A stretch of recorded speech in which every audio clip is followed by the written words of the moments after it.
Pak.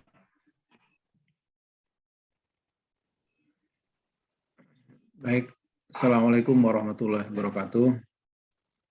Waalaikumsalam warahmatullahi wabarakatuh.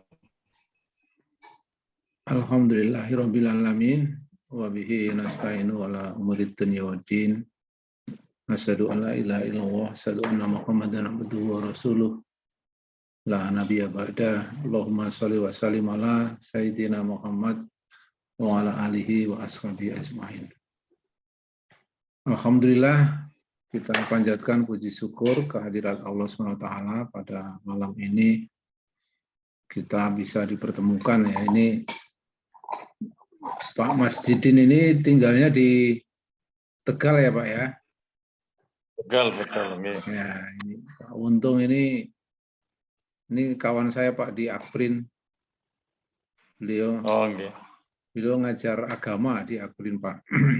Jadi kemarin ke rumah ngobrol-ngobrol, saya punya forum yang ketemunya di Zoom. belum pernah bertemu di darat.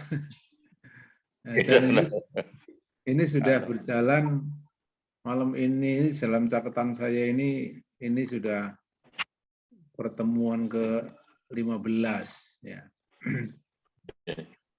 Jadi intinya sebenarnya kita sama-sama memanfaatkan waktu, kesempatan untuk saling menambah pemahaman terhadap Islam ya, dan kita sudah banyak sekali membahas mulai dari akidah, syariah ya, kenapa harus ada syariah, dan malam ini sebenarnya saya ingin menyampaikan tentang Islam sebagai ideologi ya. Nah ini coba saya share dulu.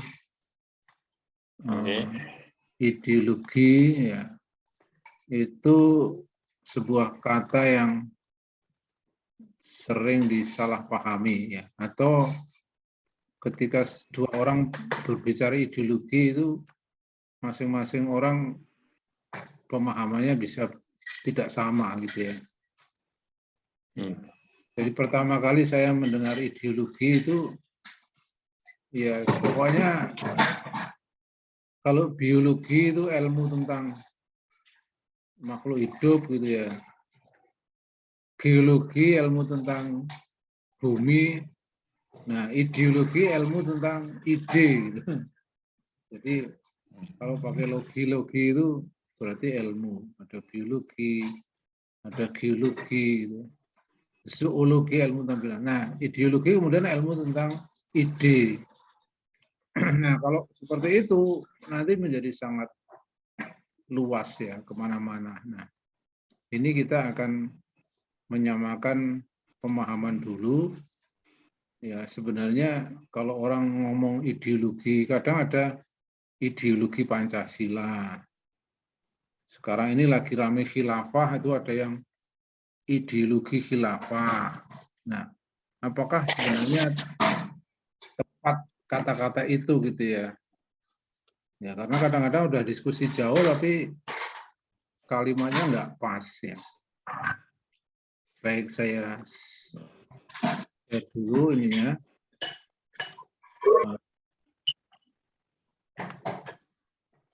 Mudah-mudahan tidak ini ya, tidak berat.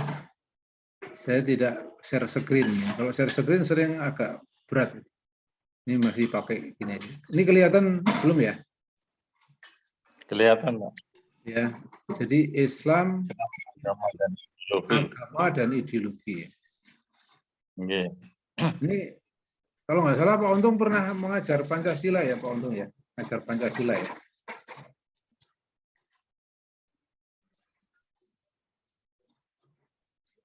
Jadi biasanya kalau di dalam mata kuliah Pancasila ini juga Pancasila ini dimasukkan sebagai ideologi.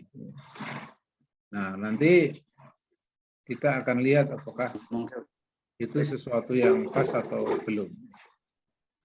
Jadi kenapa Islam ini tidak cukup sebagai agama? Saya pernah membaca satu buku ya. Judulnya itu Islam antara agama pakai A kecil dan agama pakai A besar. Agama pakai A kecil dan agama pakai A besar.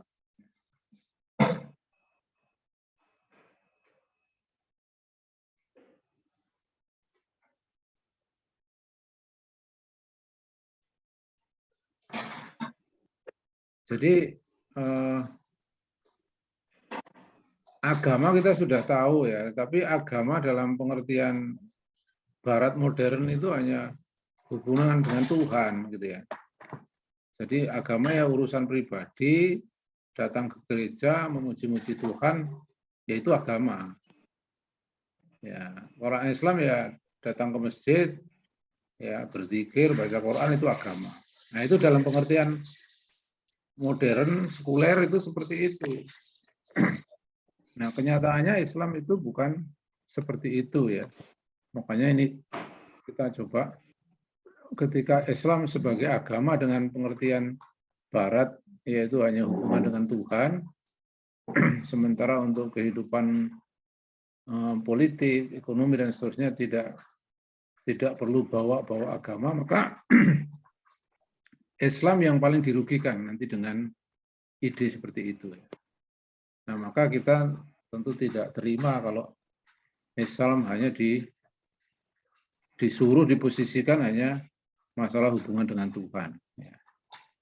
Nah, tapi kenyataannya memang di dalam kehidupan politik terutama ya, dan kehidupan pada umumnya itu agama seperti itu. Kalau kuliah ya ada mata pelajaran agama begitu ya. Jadi ketika ada pelajaran agama ya dianggap nggak terlalu penting lah ya. Sekolah negeri itu agama itu lebih penting matematika sama bahasa Inggris atau mungkin fisika kimia daripada agama. Nah, kalau itu Islam mengalami perlakuan seperti itu, maka akan menjadi ya kelemahan umat Islam ya, karena menganggap Islam hanya sebatas aturan ritual. Nah, baik, jadi ini topiknya Islam itu adalah agama sekaligus ideologi. Nah, agama pemahamannya begitu ya. Maunya pemahaman agama itu hanya urusan menyembah Tuhan di tempat ibadah saja. Atau paling banter nikah, ya talak, sama rujuk ya itu. Atau waris mungkin. Nah, di dalam Al-Quran ini ada banyak ayat sebenarnya ya, tapi ada 2 ayat yang menurut saya paling sering saya kutip ya. Yang pertama adalah Al-Maidah ayat 2, ayat 3 ya. Ayatnya sebenarnya panjang ini ya. Pada awal ayat itu tentang pengharaman Homer dan seterusnya ya, bangkai gitu ya. Nah, pada akhir ayat, sebelum akhir ayat ini ada satu potongan ayat yang sering dijadikan rujukan ini rujukan tentang Islam sebagai agama yang lengkap ya. Jadi di sini a'udzubillahi minasyaitonirrajim, al-yauma akmaltu lakum dinakum ya. Pada hari ini al-yauma akmaltu itu aku sempurnakan ya. Jadi kata-kata kamilu ya. Kamil itu sempurna. Akmal itu aku sempurnakan untukmu agamamu. Ya. Wa atmamtu alaikum nikmati. Ya, tamat itu selesai ya, cukup. Wa atmamtu dan aku cukupkan untukmu nikmatku. Ya. Wa raditu lakum Islam Madinah, dan aku telah ridho Islam menjadi agama, ya, agamamu ya. Nah, jadi ini ada, kalau dulu ada profesor mengatakan Islam itu bukan agama yang sempurna, itu hanya omongan orang yang bertentangan dengan kalimat Al-Qur'an ya.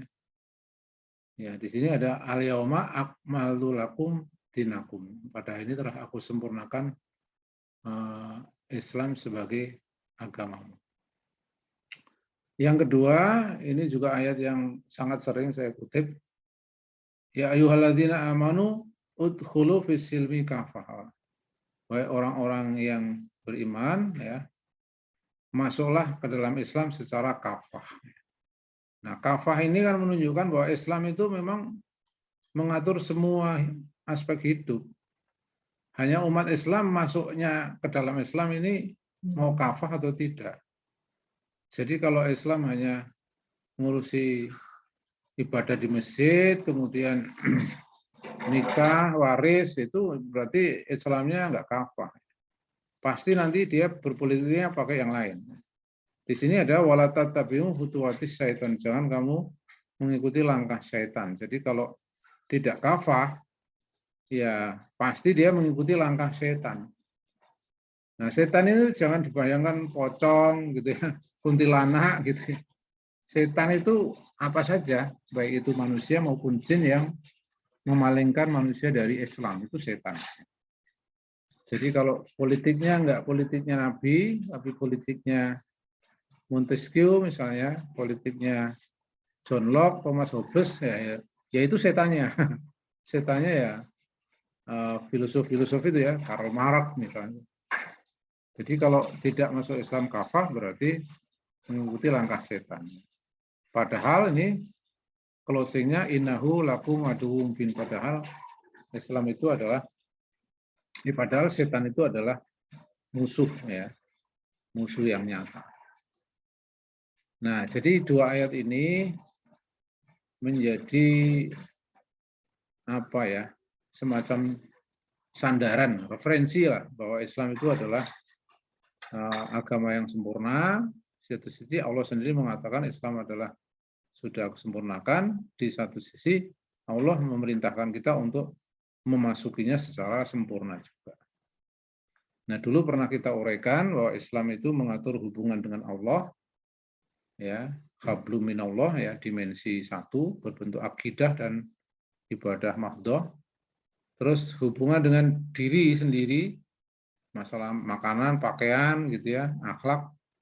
Ya. Kemudian yang ketiga adalah hubungan manusia dengan manusia. Dengan Allah itu berupa keyakinan, sederetan konsep ibadah, akidah, kemudian dengan diri sendiri ya, makanan, pakaian, dan akhlak. Kemudian yang paling banyak adalah hubungan dengan manusia, yaitu muamalah dan mukubat ya. Mukubat itu sistem sanksi. Nah, muamalat itu di situ ada politik, ada ekonomi, ada hukum, ada sosial, itu semuanya masuk kepada muamalat.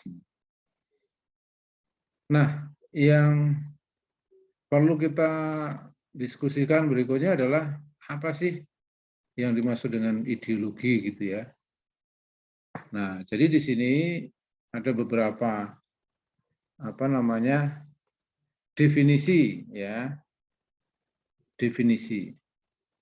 Kumpulan konsep bersistem yang dijadikan azas pendapat yang memberikan arah. Ya. Ini definisi menurut kamus. Ya. Jadi kumpulan konsep bersistem yang dijadikan azas pendapat yang memberikan arah dan tujuan. Ya. Jadi kalau misalnya kita diajari oleh guru di sekolah tentang Pancasila sebagai ideologi, ya masuk ini. Ya, masuk ke sini. Tapi ada lagi istilah politik. Ya. Sistem ide yang menyangkut filsafat, ekonomi, politik, kepercayaan, sosial, dan ide-ide. Jadi ada di sini kan pokoknya ada ide gitu ya. Entah itu filsafat, entah itu ekonomi, entah politik, kemudian itu diistilahkan dengan ideologi. Nah, itu istilah politik ya. Saya dulu waktu sekolah SMA ada mata pelajaran kemuhammadiyahan gitu ya, karena saya sekolah di SMA Muhammadiyah, itu ada pelajaran kemuhammadiyahan itu di satu bab namanya ideologi Muhammadiyah. ideologi Muhammadiyah. Jadi gurunya menjelaskan tentang ajaran-ajaran dasar dari Muhammadiyah, itu diistilahkan dengan ideologi Muhammadiyah. Itu yang kedua. Ya. Nah, yang ketiga adalah pemikiran mendasar yang tidak dibangun berdasarkan pemikiran yang lain. Jadi pemikiran mendasar yang tidak dibangun atas pemikiran yang lain itu pengertiannya gini. Ya, teori tentang kedaulatan rakyat itu misalnya, itu kan pemikiran. Ya, pemikiran mendasar itu teori tentang rakyat berdaulat itu. Tapi dia masih ada dasarnya yang lebih dasar lagi, ya, yaitu manusia lahir bebas. Ya, maka di situ dia bebas juga membuat aturan, gitu. Jadi manusia lahir bebas itu pemikiran yang lebih mendasar lagi.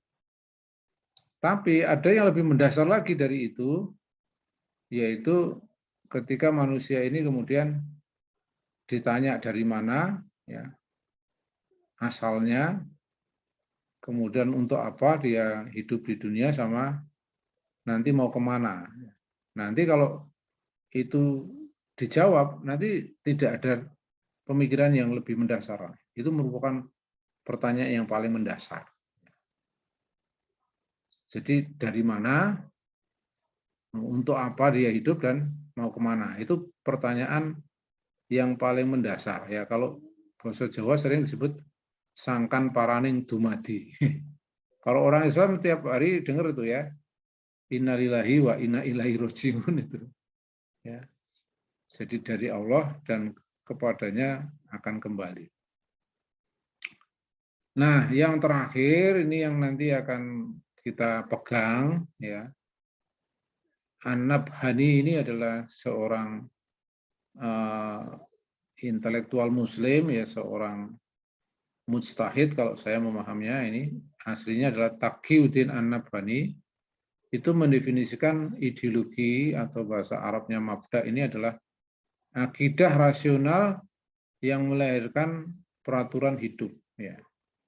Jadi dari mana, untuk apa, mau kemana, itu manusia kalau ditanya dengan pertanyaan itu jawabannya itu 3 macam. Ya. Jadi yang pertama adalah dari mana, itu dari Allah, itu yang ideologi Islam, ya. Kemudian mau kemana, ya nanti mau kembali kepada Allah. Ya. Untuk apa? Ya, untuk mengabdi kepada Allah. Jadi dari mana, mau kemana, dan untuk apa, itu jawabannya adalah berasal dari Allah, diciptakan oleh Allah, nanti akan bertanggung jawab kepada Allah, dan untuk apanya adalah membuktikan penghambaannya kepada Allah di dunia ini. Nah, ada lagi kelompok manusia, yaitu kelompok ateis, gitu ya. Ateis ini nanti ekonominya sosialis. Itu dari mana? Ya, tidak dari mana-mana. Jadi manusia itu ya seperti alam semesta ini, ada dengan sendirinya. Nah, itu disebutkan di Al-Quran itu ya. Di antara manusia ada yang mengatakan bahwa hidup ini ya begini saja, tidak ada yang menciptakan. Kita ada, kita pergi, ya hanya masalah waktu saja. Jadi seolah-olah yang menciptakan semua ini adalah waktu. Nah, kalau orang Islam yang menciptakan semua ya Allah, ya, termasuk waktu itu sendiri, ya. Karena Allah adalah zat yang ada dan tidak pernah tidak ada. Dan tidak akan pernah tidak ada, ya. Sebelumnya tidak ada, sesudahnya tidak ada, atau wal awalu wal akhiru.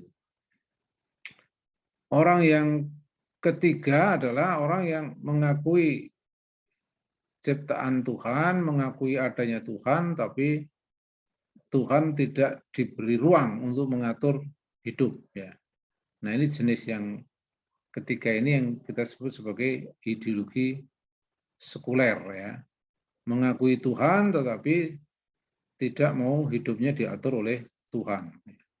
Jadi orang sekuler itu ada yang Islam, ada.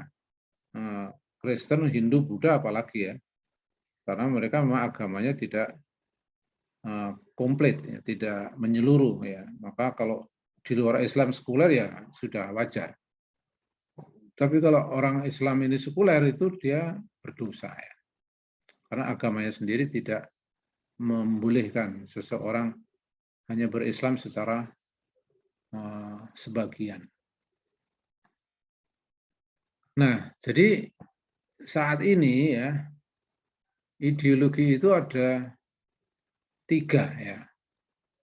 Dan ini kalau ditanya, Pak Ustadz dulu di zaman Nabi sudah ada ideologi gini, jawabannya belum. Ya, di dalam zaman Nabi itu adanya cuma Islam sama kafir aja. Ya, kafir mau dibagi lagi kafir musyrik sama ahli kitab. Nah, karena itu dilihat dari sisi keyakinan orang. Ya. Keyakinan orang itu adalah Muslim atau agamanya ya, itu Muslim dan kafir. Kafir dibagi lagi kafir ahli kitab ya dan kafir musyrik. Musyrik itu Hindu, Buddha dan seterusnya ya. Nah, makanya di dalam surat Al-Bayyinah tidak peduli itu ahli kitab mau musyrik, dia di neraka ya. Katakan innalladzina kafaru min ahlil kitab wal musyrikin fi nari jahannam khalidina fiha. Ulaika hum syarrul bariyah ya. Orang-orang kafir dari ahli kitab dan musyrik itu adalah penghuni neraka jahanam, kekal di dalamnya, mereka itu seburuk-buruk makhluk ya. Innalladzina amanu wa amilus sholihah ya, adapun orang-orang yang beriman dan orang soleh, ulaika hum khairul bariyah ya. Jadi di sini ideologi itu ada 3, yaitu Islam. Nah, kapitalisme maupun sosialisme itu disebut ideologi kufur ya. Jadi kapitalisme itu mengakui Tuhan ya, tetapi Tuhan tidak diikuti ajarannya. Coba lihat bintang-bintang film di Eropa atau Amerika gitu ya, penyanyi-penyanyi, ya seniman-seniman itu pakai kalung salib. Ya, pakai kalung salib kan berarti percaya Tuhan Yesus kan ya, percaya Tuhan. Tapi aturan hidupnya semaunya ya, semaunya. Ya. Jadi laki-laki perempuan hidup tanpa menikah gitu ya, punya anak, kemudian berpakaian ya seenaknya, itu sekuler kapitalis gitu ya. Jadi kalau ide filsafat hidupnya itu sekuler, kalau kapitalis ini adalah ide ekonominya.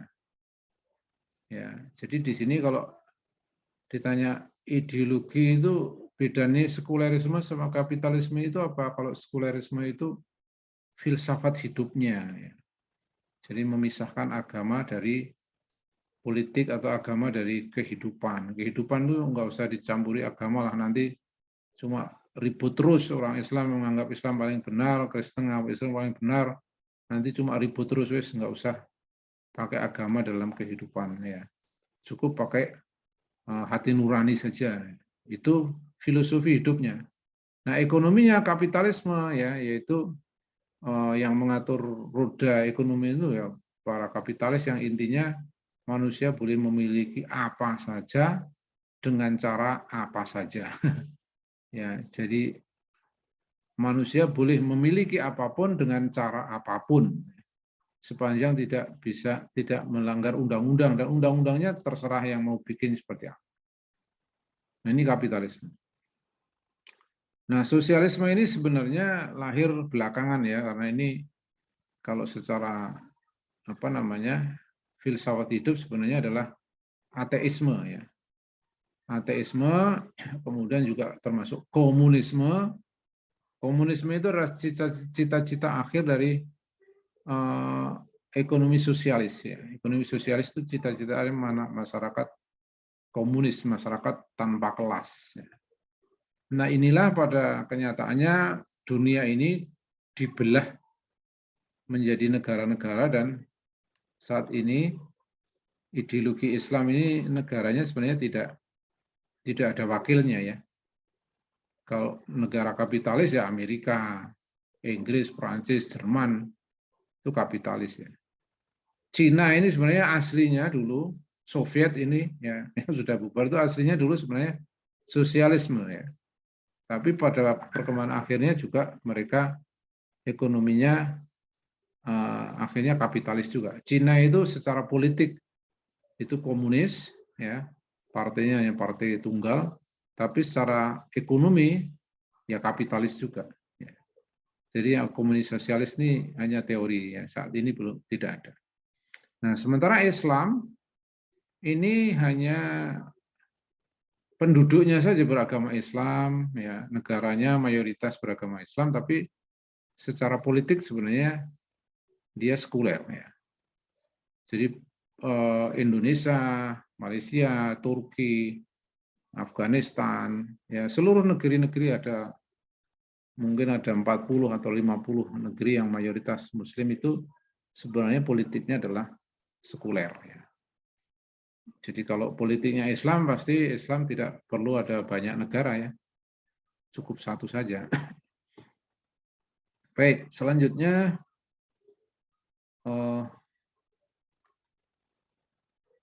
ini adalah perbedaan antara ideologi dari sisi akidah maupun dari sisi aturan. Jadi yang pertama adalah ideologi kapitalisme. Ini mengakui adanya Tuhan, tapi menolak aturan Tuhan. Ini yang sekarang ya, yang sekarang. Kemudian dalam peraturan ya ini demokrasinya liberal ya. Ini yang kita saksikan sekarang ini ya. Kalau mau pemilu ribut ya. Ini sekarang sudah mulai hangat ini ya, kampanye-kampanye. Kemarin sudah ada kampanye di Jogja itu sudah mulai tawuran lagi gitu ya. Ekonominya liberal. Ekonomi liberal itu cirinya adalah segelintir orang menguasai sumber daya alam ya. Kemudian dia menjadi sangat kaya raya ya. Tapi sebagian besar orang menguasai sedikit saja dan akhirnya dia menjadi miskin gitu ya. Nah, ini kapitalisme ini adalah apa yang kita alami saat ini, kita saksikan ini sebenarnya di sini. Nah, yang kedua sosialisme. Ini tidak mengakui adanya Tuhan ya, pasti suka-suka saja. Kalau mereka melakukan kekejaman-kekejaman dalam revolusinya ya karena memang dianggap Tuhan itu tidak ada ya. Revolusi sosialis komunis kan di Kamboja misalnya dulu ya, di Uni Soviet, di Cina itu kan terjadi pembunuhan-pembunuhan yang sangat banyak, termasuk percobaan PKI di Indonesia itu ya. Itu karena ekonominya adalah sosialisme dan dulu Indonesia ada namanya Partai Sosialis. Ada sosialisme, marxisme gitu ya. Nah, ini ada kesamaan sosialisme kapitalisme itu ya, demokrasi juga. Contohnya di Indonesia demokrasi terpimpin gitu ya. Zaman Bung Karno dulu. Dan yang ketiga, Islam ini mengakui adanya Tuhan dan mengakui, bukan hanya sekedar mengakui, tapi menerapkan aturan Tuhan ini adalah kewajiban umat Islam ya. Sejak Rasulullah hijrah itu dilanjutkan para khulafaur rasyidin dan para khalifah setelah itu tuh menerapkan aturan Tuhan ini ya. Dan sistem peraturannya adalah politiknya khilafah ya. Nah, saat ini khilafah ini lagi booming ini ya. Kemarin di Jakarta ada konvoi khilafah itu. Terus mulai Densus dan semua mulai berbicara masalah khilafah itu ya. Nah, ini memang opininya sedang seperti itu. Opini yang positif maupun yang negatif ya. Khilafah berbahaya, khilafah mengancam, khilafah akan menghancurkan negara dan seterusnya, itu opini-opini negatif ya. Tapi opini positif adalah bahwa khilafah itu ajaran Islam, khilafah itu pernah menjadi sistem yang berjalan dengan waktu yang lama ya, 1.300 tahun. Jadi selama 1.000 tahun lebih umat Islam itu sistem politiknya adalah khilafah. Tapi setelah 100 tahun terakhir ini hilang, umat Islam sendiri kemudian kebanyakan ya, tidak lagi percaya bahwa khilafah ini harus diterapkan ya. Lebih banyak yang ketermakan oleh opini negatif ya, bahwa dia adalah ide berbahaya yang akan menghancurkan bangsa-bangsa gitu ya. Padahal yang menghancurkan ya kapitalisme ini. Ekonomi Islam ini masih baru belajar, tahap opini-opini belum praktek yang lengkap. Nah, ini matrik ideologi dunia ya. Nah, dengan berbagai macam negara yang mengemban ya, kapitalisme itu ya, misalnya tadi Inggris, Perancis, Jerman, Italia, negara Eropa itu ya, Amerika. Sosialisme yang murni tidak ada, tapi yang komunisme ada Cina, ada Soviet gitu ya. Di negara Amerika Latin itu juga ada ya, Nicaragua gitu. Nah, Islam ini tidak ada ya. Tidak ada. Sistem ini sudah hilang dan sekarang masih tahapan diskusi, belum diterapkan. Nah, jadi kok sekarang umat Islam kalah terus ya. Ya karena kapitalisme ada negaranya, sosialisme ada negaranya, Islam nggak punya negara ya. Jadi pantas kalau kemana-mana kalah terus ya, selalu dijadikan objek ya, penindasan ya. Yang paling kelihatan ya Palestina ya, Uighur dan macam-macam ya. Nah sekarang ini kembali kepada Islam.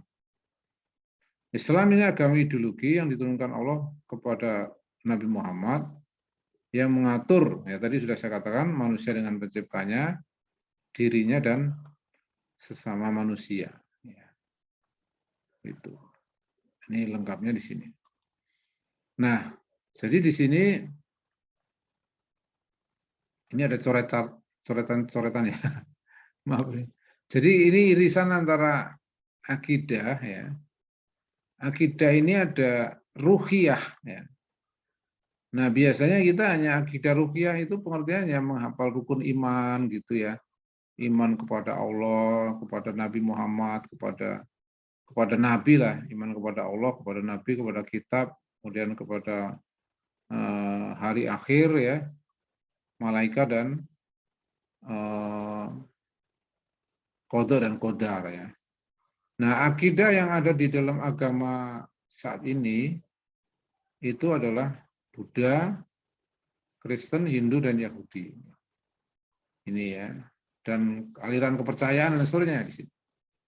Nah, kemudian akidah dalam pengertian siasah, ya, siasah itu politik, itu ada kapitalisme, sosialisme, komunisme ini. Nah, Islam ini tengah ini ya. Islam ini adalah akidah ruhiyah, akidah yang meyakini sistem penciptaan manusia mau kemana, untuk apa, dan sekaligus akidah yang mengatur kehidupan umum ya.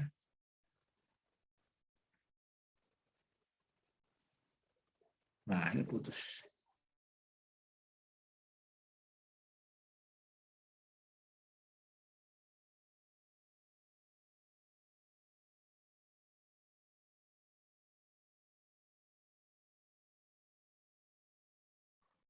Udah, masuk lagi ya.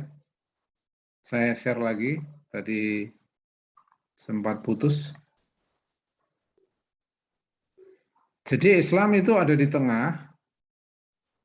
Ya. Dia itu akidah ruhiyah yang diajarkan di sekolah-sekolah itu ya. Rukun iman itu.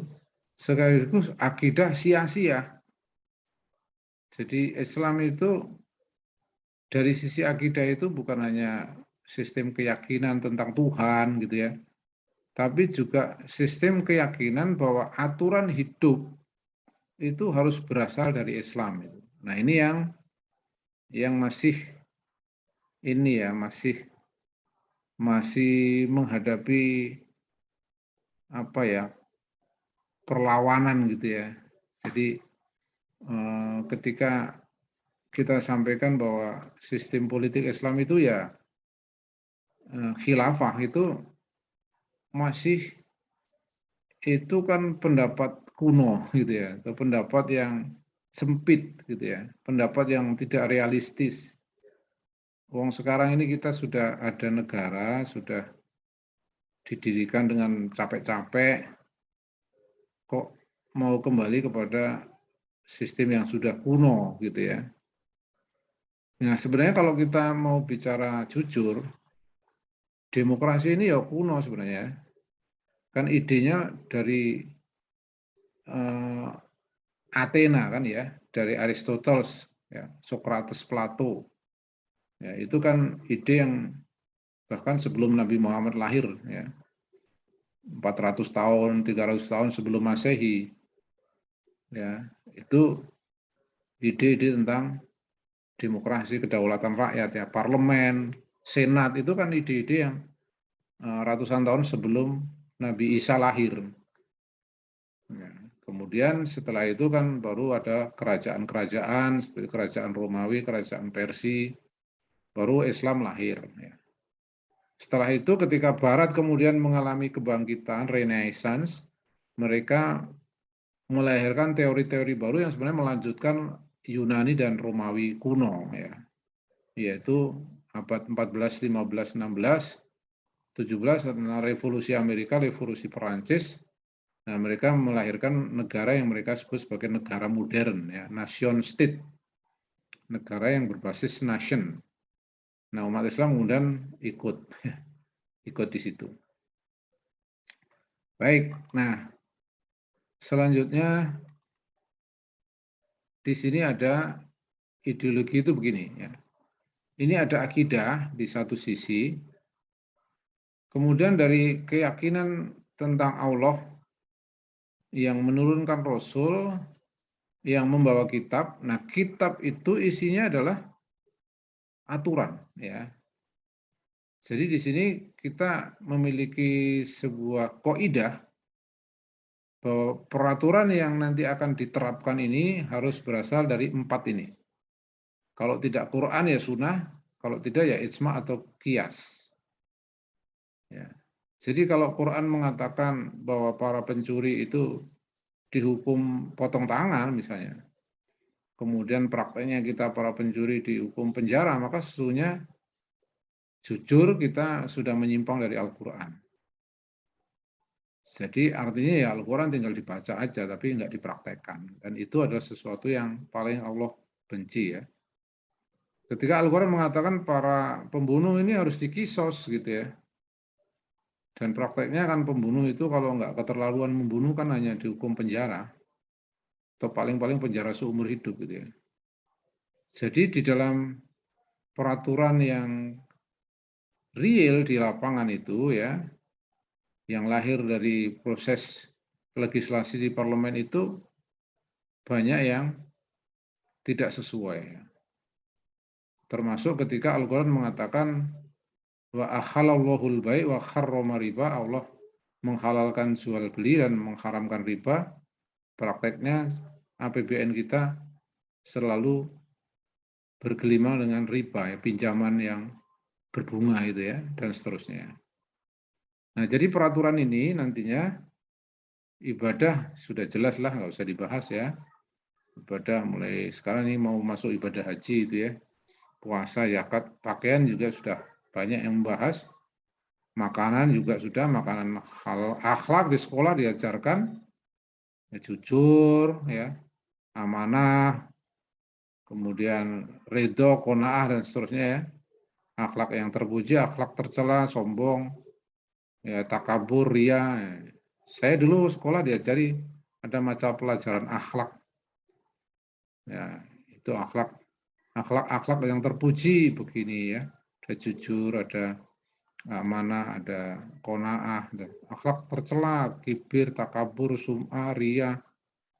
Nah, ini adalah pribadi gitu ya. Hubungan dengan Allah, ibadah, pakaian, makanan, akhlak. Nah, di sini sisanya pemerintahan, ekonomi, pendidikan ini adalah muamalah. Ya. Jadi ekonomi ini yang paling menyimpang kedua setelah sistem sanksi tadi ya. Jadi ekonomi tentang mata uang, moneter gitu ya, tentang kerjasama syirkah itu banyak sekali menyimpang dari Islam. Nah, kalau ini nanti dikembalikan kepada Islam, ya, maka di sini yang wajib menerapkan ini adalah negara. Ya. Jadi nanti yang bertakwa itu bukan hanya individunya, tapi negara ini juga akan mengawal rakyatnya agar bertakwa. Jadi ilustrasinya begini, Al-Quran itu memerintahkan kaum muslim untuk berzakat. Ya. Tapi Al-Quran memerintahkan kepada Nabi untuk mengambil zakat. Nah, perintah kepada Nabi itu sama dengan perintah kepada negara. Ya, ayatnya di surat At-Taubah 103 ya. Ayatnya bunyinya gini, khudz min amwalikum sodakotan tutahhirhum ya. Ambillah dari harta-harta mereka zakat untuk mensucikan mereka. Ya. Dan mohon ampunlah kepada mereka gitu ya. Jadi Nabi diperintahkan untuk mengambil zakat. Perintah kepada Nabi itu dimaknai perintah kepada negara karena posisi Nabi adalah kepala negara. Jadi kepala negara nanti perlu mengambil zakat dengan cara membentuk panitia, membentuk sistem organisasinya dan seterusnya. Ini menerapkan ya. Jadi menerapkan ini adalah negara. Termasuk tadi potong tangan, cambuk dan seterusnya. Termasuk nanti APBN dan seterusnya itu negara. Yang kedua, menjaga kehidupan. Ini yang disebut dengan sistem sanksi. Manusia jahat itu selalu ada. Ada yang pernah nanya ke saya, Pak, kalau syariat Islam diterapkan, apakah kejahatan itu akan hilang? Saya jawab tidak. Syariat Islam diterapkan itu yang zina ya masih ada, yang mencuri masih ada. Nah, kalau gitu ngapain menerapkan syariat Islam? Ya, karena Allah memerintahkan kita untuk menerapkan syariat Islam. Jadi pola pikirnya bukan kalau sudah diterapkan, apakah nggak ada kejahatan? Nah sama, kenapa Anda sholat? Apa ada jaminan loh? Sudah sholat itu jadi orang baik, nggak ada jaminan. Ya kalau gitu nggak usah sholat aja. Itu kan cara berpikir yang keliru. Kenapa kamu sholat? Ya karena Allah memerintahkan kita untuk sholat. Ya.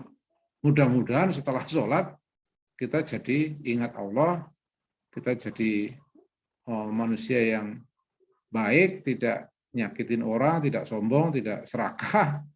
Nah harapannya inna sholata tanha anil fahsyail munkar ya.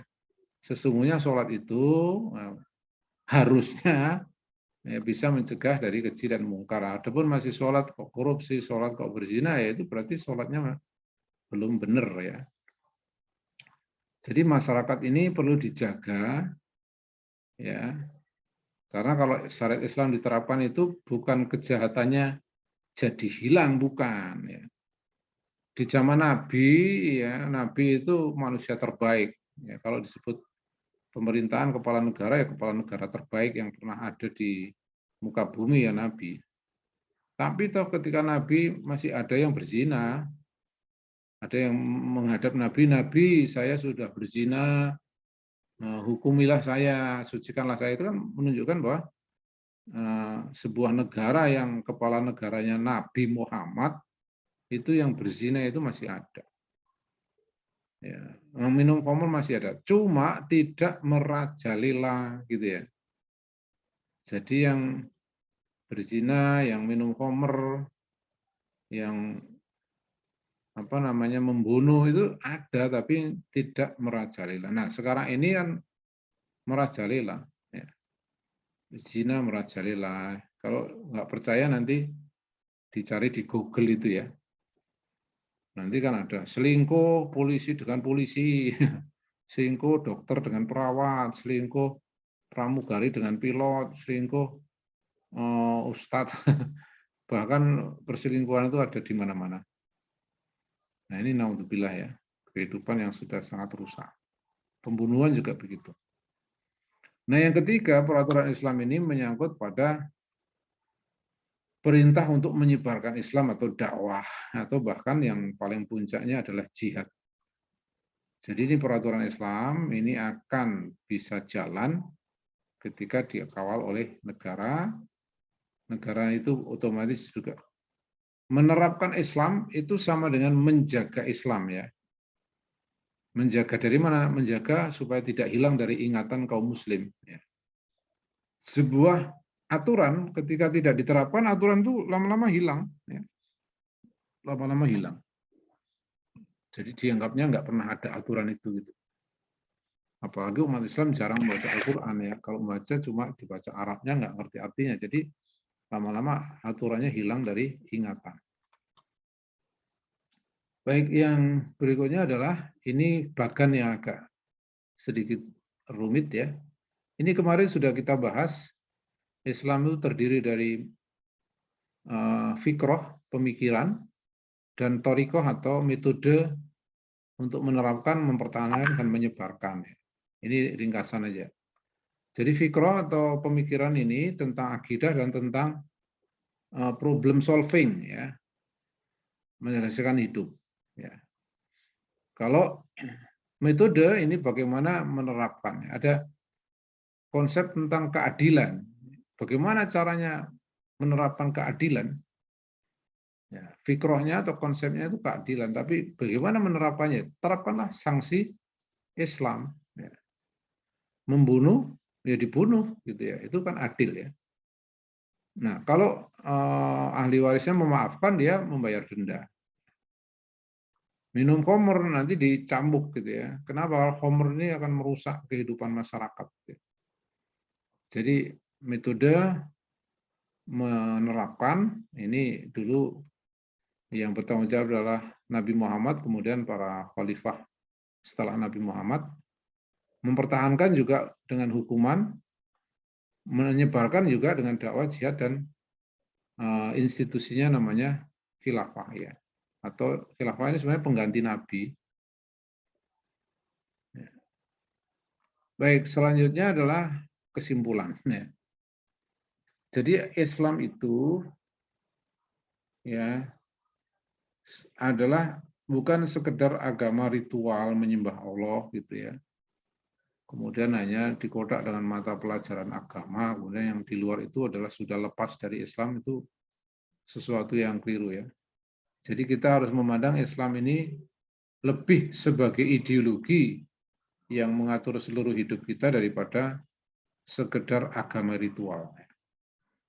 Nah, karena sudah berpuluh-puluh tahun ustadz, ulama, pesantren itu mengajarkan agama ritual ini, maka ketika kita ini sekarang mengkaji, mendakwakan Islam sebagai ideologi ini, dipersekusi, dituduh radikal, dituduh berbahaya dan seterusnya. Tapi ya memang seperti itulah ya. Dakwah itu seperti itu. Sejak Nabi Muhammad dan nabi-nabi sebelumnya itu dakwah yang benar itu pasti seperti itu. Disalahpahami ya, di framing negatif ya. Kemudian ringkasannya ya. Jadi akidah ini melahirkan ideologi gitu ya. Ideologi sistem keyakinan dan kemudian peraturan. Ya, ideologi menghasilkan peradaban ya. Hadoroh ini artinya peradaban. Ya, ideologi ini ada 3 tadi ya. Kalau akidah ini ada 2 jenisnya. Akidah spiritual ya yang biasa kita kenal dengan rukun iman, dan akidah politik. Ya, akidah politik itu adalah bahwa seluruh aturan hidup harus berasal dari Islam. Berasal dari Islam. Ini Pak Untung kayaknya putus nyambung ini. Ya. Kemudian di sini ada hadoroh, peradaban ini ada madaniyah ya. Madaniyah itu benda-bendanya. Jadi ada kemarin tuh saya ketemu seorang kiai NU gitu ya, pimpinan pondok di sebelah rumah saya itu. apa namanya, ketika berbicara tentang bid'ah itu, ya kalau nggak mau bid'ah ya nanti kalau azan jangan pakai loudspeaker gitu ya. Nanti kalau ngetik jangan pakai komputer. Jadi itu orang yang menurut kita belum paham ya, bahwa yang namanya madaniyah yaitu alat-alat kehidupan seperti sepatu, mobil, telepon, komputer, itu Rasulullah membolehkan kita ngambil dari orang kafir. Ya, itu namanya madaniyah. Ya, sarana-sarana hidup itu boleh, itu sifatnya universal.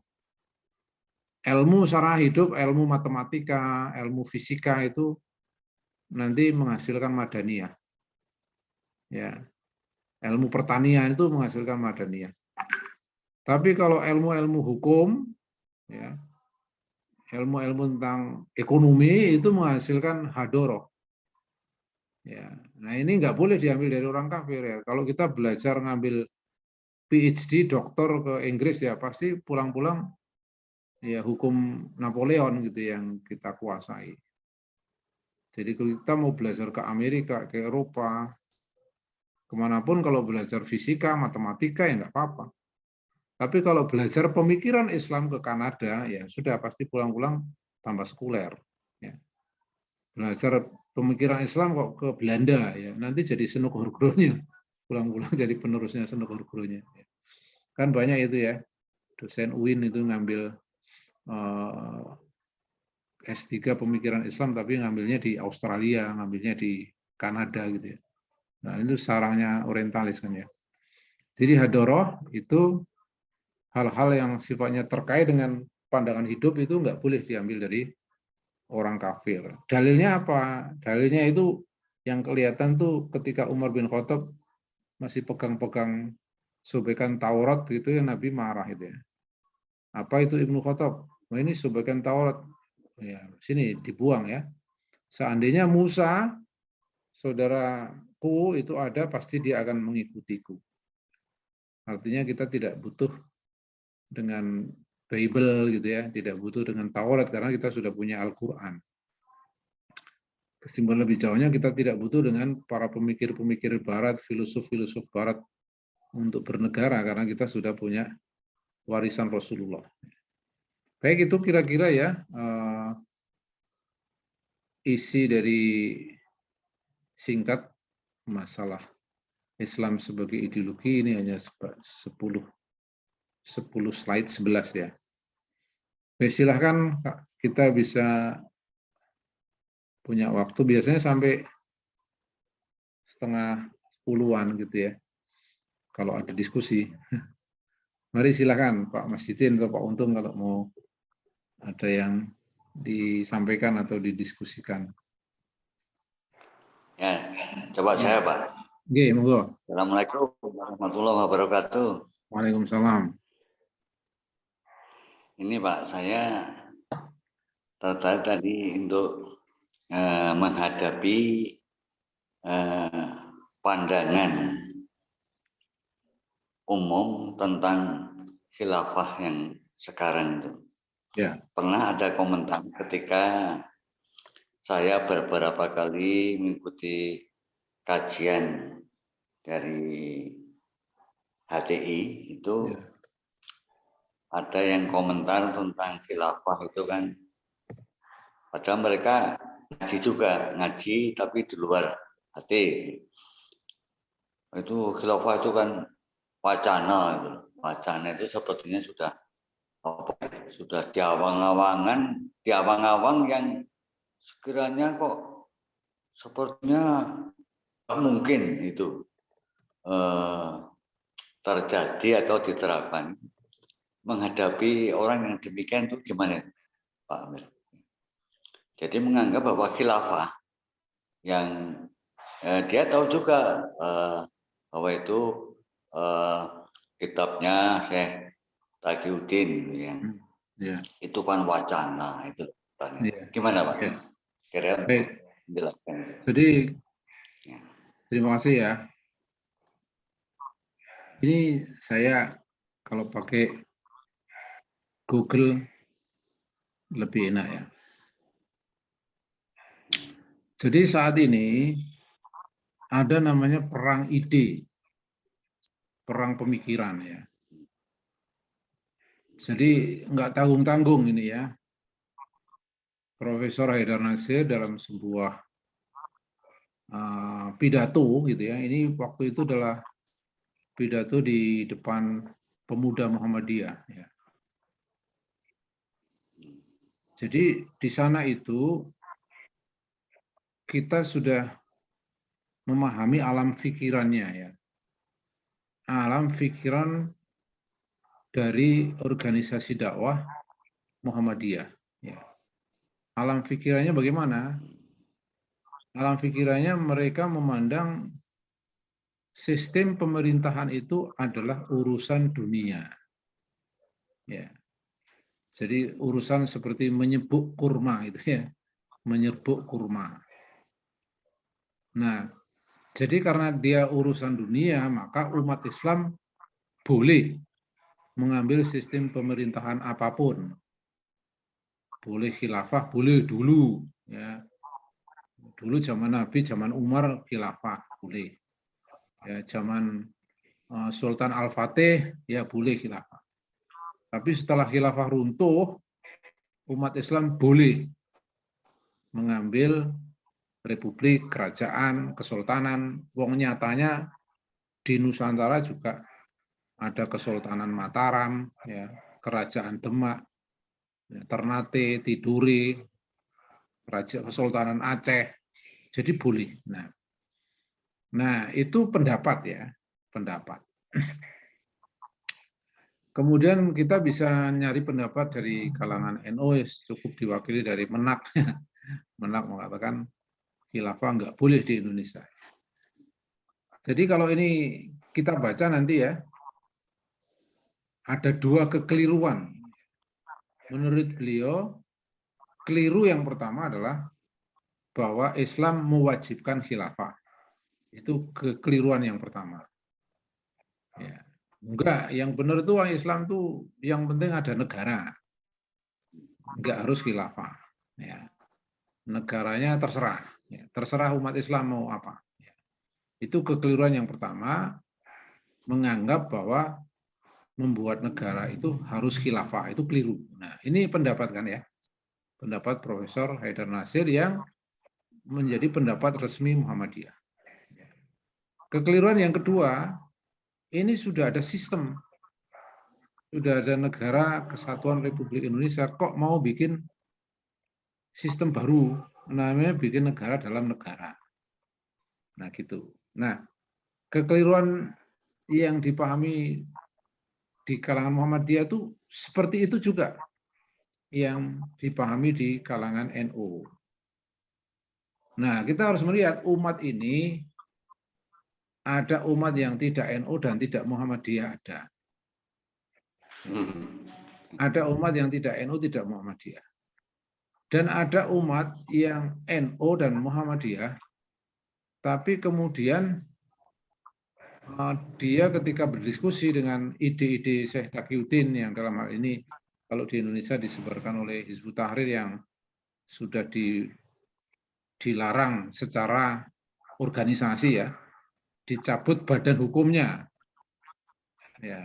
Nah, jadi badan hukum ya, organisasi menurut Undang-Undang Ormas itu organisasi itu boleh berbadan hukum dan boleh tidak berbadan hukum. Jadi Hizbut Tahrir Indonesia itu dicabut badan hukumnya. Tapi kemudian dituliskan dibubarkan gitu ya. Sebenarnya tidak ada pasal pembubarannya itu sebenarnya nggak ada.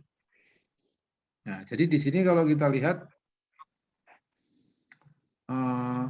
judul ini memberikan banyak sekali ya. Paling tidak ini memberikan ini ya. Nah, nanti kalau kita ganti di sini ya dengan misalnya begini aja ya. NU dan khilafah misalnya begini. Ya. Nanti di sini akan ada ya. Ini ya. Pak Garnusa minta penegak hukum tindak tegas kampanye khilafah. Ya, ini sebenarnya menghadapi kemarin ya konvoi itu. Sebenarnya konvoi khilafah yang kemarin terjadi itu bukan dari aktivis khilafah yang mempelajari ide-ide Syekh Taqiyuddin ya. Ya, itu adalah dari kelompok yang lain gitu ya. Sebagaimana ada kelompok-kelompok ISIS gitu ya. Ini ada kelompok yang lain di. Nah, sehingga di sini kalau tadi pertanyaannya adalah, tadi kan pertanyaannya keliru gitu ya, Pak. Jadi menghadapi orang-orang yang menganggap gimana khilafah itu sudah tidak perlu lagi gitu kan ya, pertanyaannya. Aduh, ini putus.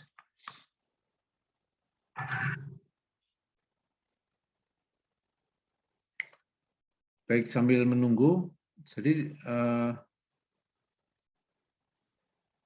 ini Pak Untung kayaknya ini ya. Tadi pertanyaannya gimana Pak?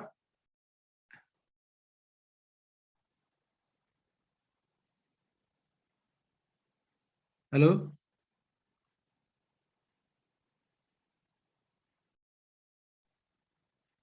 Halo, masuk suaranya Pak? Sinyalnya barusan hilang. Oh iya, Ini ya. baru on lagi. Ya. Tadi gimana pertanyaannya?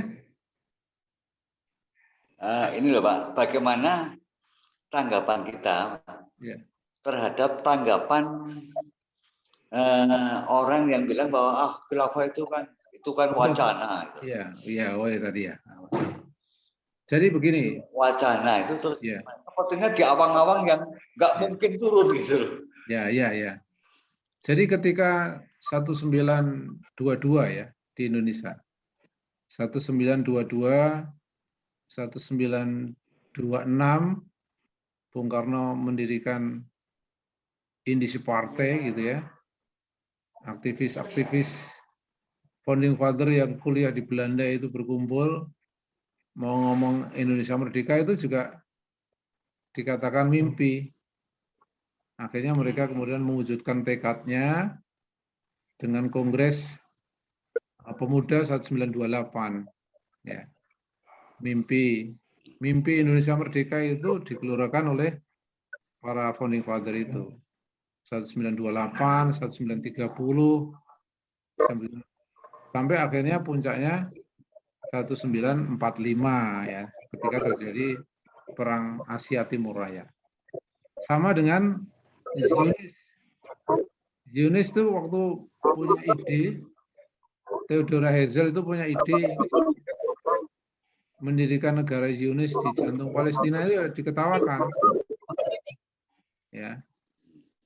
Mimpi itu. Mau mendirikan negara Israel itu mimpi. Gitu. Nah, Theodora Herzl waktu itu pidato. Ya, saya pastikan saya bisa mendirikan negara Israel di jantung umat Islam yaitu Palestina. Itu ngomongnya ketika Zionis didirikan tahun 1898. Ya. Saya yakin dalam waktu 50 tahun negara Israel akan berdiri, dan kemudian dia mengadakan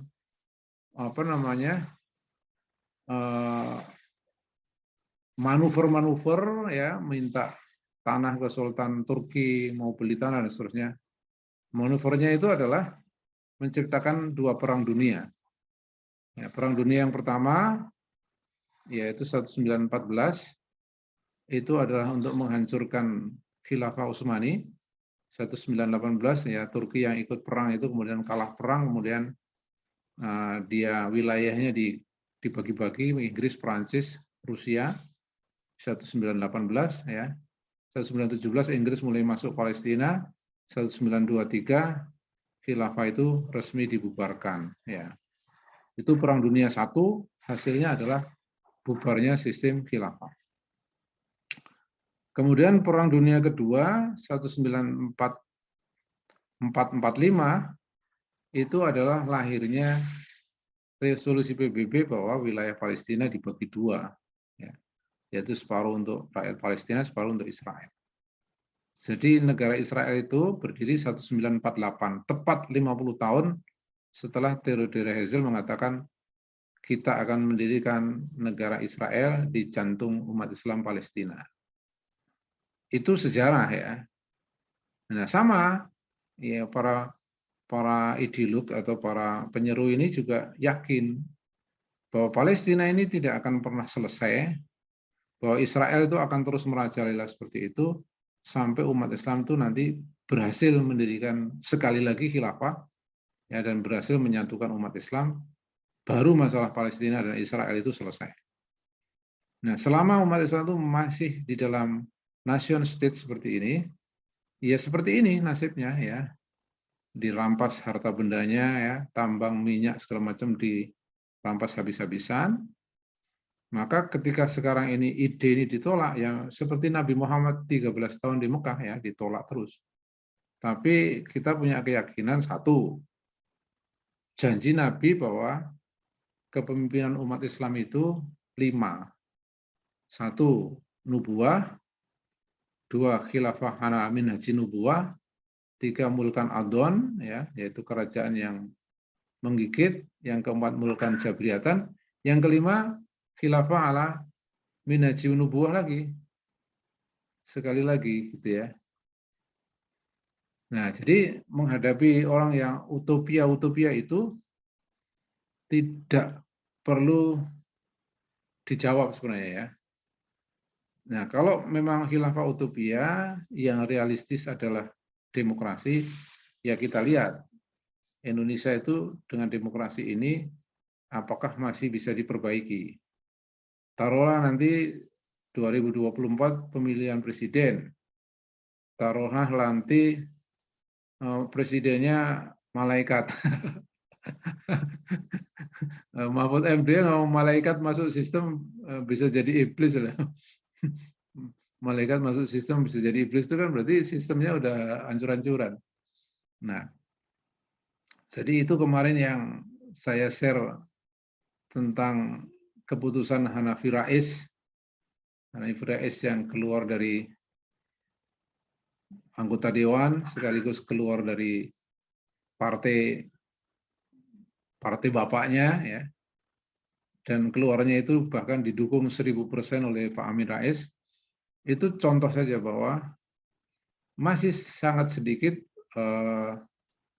anggota dewan, politikus atau siapapun yang tidak lagi percaya ya. Sebagian masih percaya.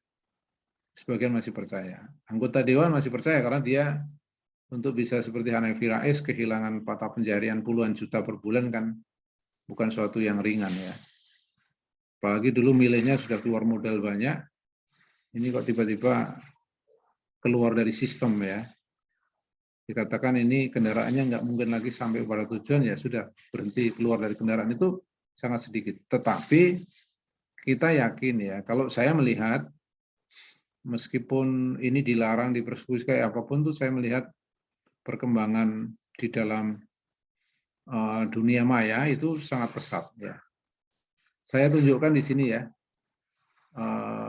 di betapa ide itu tidak bisa dibendung. Ini contohnya ini di Google ya, di Google ya.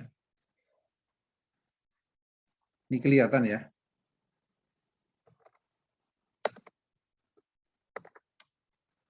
Nah, di sini ada sistem pemerintahan khilafah ya. Ini kelihatan nggak ya?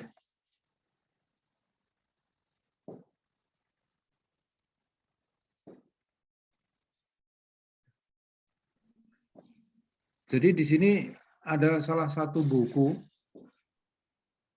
Buku ini kalau saya klik, ya,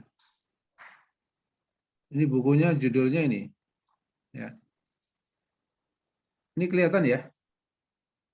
Kelihatan, Pak. Ahkam Sultaniyah. Ya. Ahkam Sultaniyah itu adalah sistem pemerintahan Islam, khilafah Islam.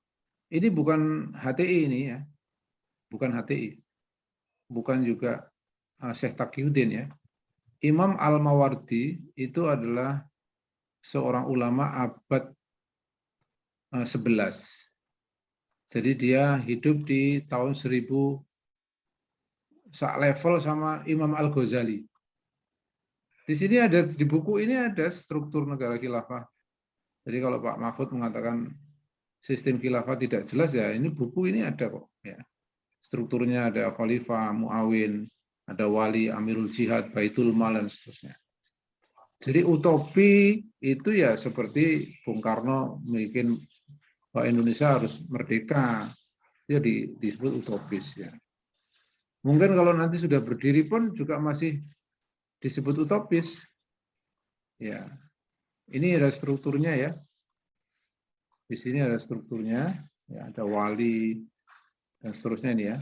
Nah, ini ada struktur dan ini dijual di mana-mana. Ya, ini kan sistem pemerintahan. Sekarang misalnya gini, ya, sistem ekonomi Islam. Ya. Sistem ekonomi Islam. Ya. Jadi sistem ekonomi Islam itu misalnya ini, ya. Ya. Sistem ekonomi Islam di sini ada, ya. Jadi ini kok ini ya, ini aja. Nah, ini kelihatan penulisnya di sini kelihatan Taqiyuddin An-Nabbani, di mana dia dijual Sope, dijual di Sope. Siapa yang beli? Siapapun bisa beli, siapapun bisa baca. Jadi kalau disebut ide khilafah berbahaya, ini bertebaran di seluruh dunia maya ini ya. Di Tokopedia, di Shopee, di toko-toko seperti ini bertebaran buku-buku yang ditulis oleh Taqiyuddin An-Nabbani ini. Jadi ini adalah contoh-contoh bahwa ide ini nggak bisa dihentikan. Ya. Dihentikannya kapan? Ya kalau sistem yang ada ini bisa mencapai cita-citanya masyarakat adil dan makmur gitu ya. Jadi bisa ini juga ada nih kan sistem pergaulan dalam Islam. Ini Taqiyuddin juga. Ini di Al-Azhar Press. Jadi kalau kita rajin melihat dunia maya, toko buku maya, maka buku-buku yang dipelajari di dalam halakoh-halakoh itu dulu susah nyarinya. Sekarang mau dicari banyak sekali nih. Ya. Dan ribuan situs dari aktivis ini menulis. Jadi dibendung kayak apapun nggak bisa. Bukan hanya khilafah ya, komunisme juga gitu. Ya, ada situs-situs yang terus menyebarkan komunisme. Jadi nanti di Indonesia itu akan ada benturan apakah mau jadi negara khilafah atau mau jadi negara komunis. Gitu ya. Itu karena dominasi Cina sudah sangat besar ya. Ya, nah nanti walau alam ya, skenario Allah kita nggak tahu, tapi kembali kepada masalah utopis tadi, kita harus belajar dari komunis ya. Komunis itu sudah berontak mau mendirikan negara komunis di Indonesia itu sejak Indonesia belum merdeka loh ya. 1928 sudah berontak itu komunis itu. Gagal. Ganti Musso 1948 di Madiun kan. Gagal lagi. Ganti Aidit 1965, gagal lagi. Apa mereka menyerah? Tidak. Mereka tidak pernah menyerah untuk mendirikan negara komunis di Indonesia. Masa kita umat Islam yang jelas di buku-bukunya itu ya kalau belum menerima ya enggak. Ya namanya dakwah itu kan butuh waktu ya. Jadi itu termasuk yang salah paham tadi ya, atau pesimis ya. Jadi kurang yakin dengan janji Allah. Harusnya kalau menurut pandangan saya, kalau kita yakin akan hari akhir, yakin akan ada pembalasan, yakin akan janji Allah itu, kan ada janji gini, kiamat tidak akan terjadi sampai umat Islam perang total dengan Yahudi. Dan perang itu akan dimenangkan oleh umat Islam. Nah, pertanyaannya pada saat itu sistem politiknya apa? Apakah umat Islam masih dalam bingkai seperti ini ya, atau sudah ganti? Kalau sudah ganti ya kita baru bisa percaya. Kalau masih seperti ini nggak bisa. Siapa yang mau memandu? Siapa yang mau memandu umat Islam kan ya? Sekarang umat Islam kan sendiri-sendiri. Mau haji aja harus sesuai dengan keputusan pemerintah Arab Saudi ya. Pokoknya sekarang yang haji umurnya maksimal 65. Nah kita ya mau nggak mau. Artinya belum ada persatuan. Jadi kalau yang bilang utopis, tidak masuk akal itu belum mengerti ya. Kalau sudah mengerti, insya Allah malah justru akan makin yakin dengan janji Allah. Mungkin itu ya. Monggo kalau ada yang lain.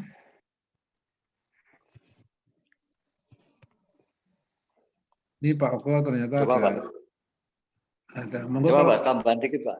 ya silakan. Boleh, Pak? Ya. Nah, dibenarkan nggak, Pak, kalau khilafah itu ditegakkan dengan cara revolusi? Oh. Dibenarkan nggak? Mohon penjelasannya ini. Soalnya ada beberapa pandangan juga dari teman itu yang kira-kira mungkin nggak? Pertanyaan saya, dibenarkan nggak? Ya, jawaban singkatnya. Saya penumbangan terus ganti gitu. Ya, jawaban singkatnya tidak dibenarkan. Jawaban singkatnya tidak dibenarkan. Maksudnya revolusi model kayak komunis gitu ya, kudeta, gulingkan, merebut itu terus ganti.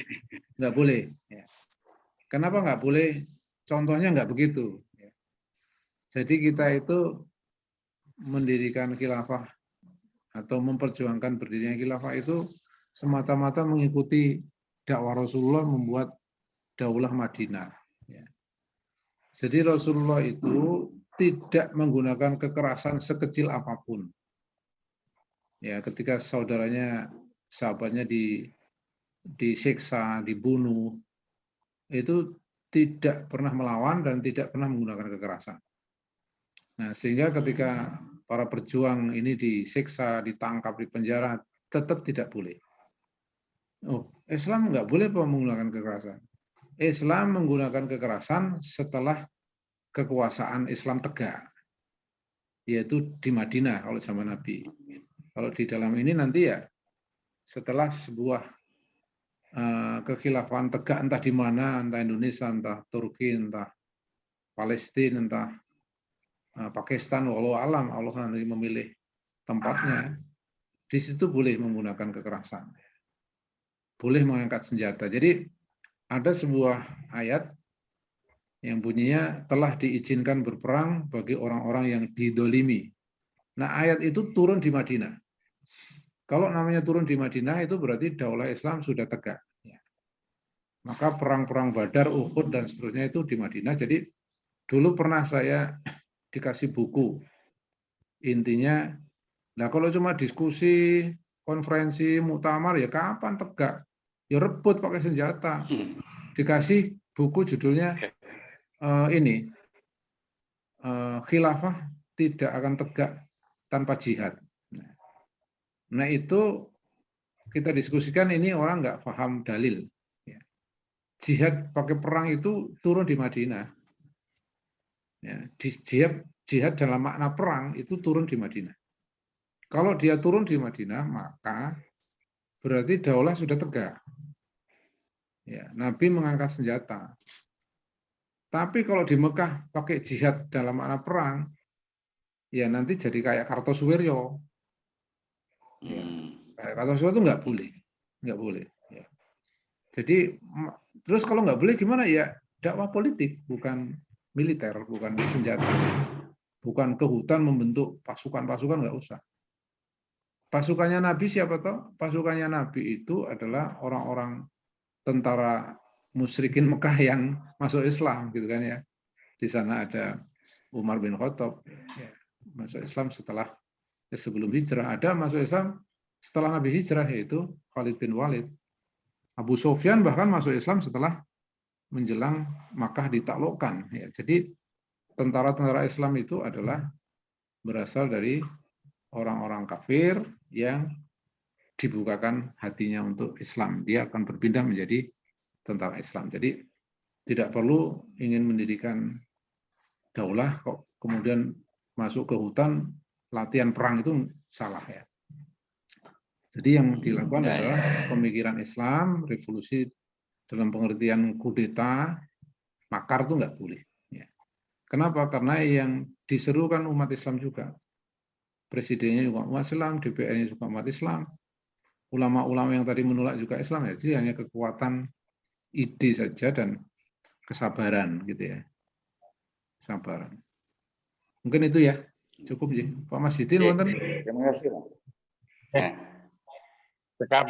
Sikap, Ji. Nggih. Inggih, Baik, Ron. terima kasih. Ternyata ini Pak Oke ketiduran nih habis maghrib.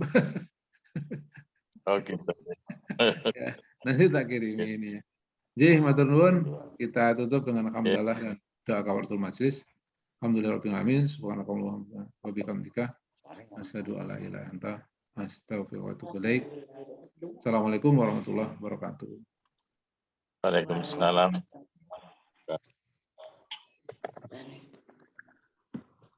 Rampung tuh.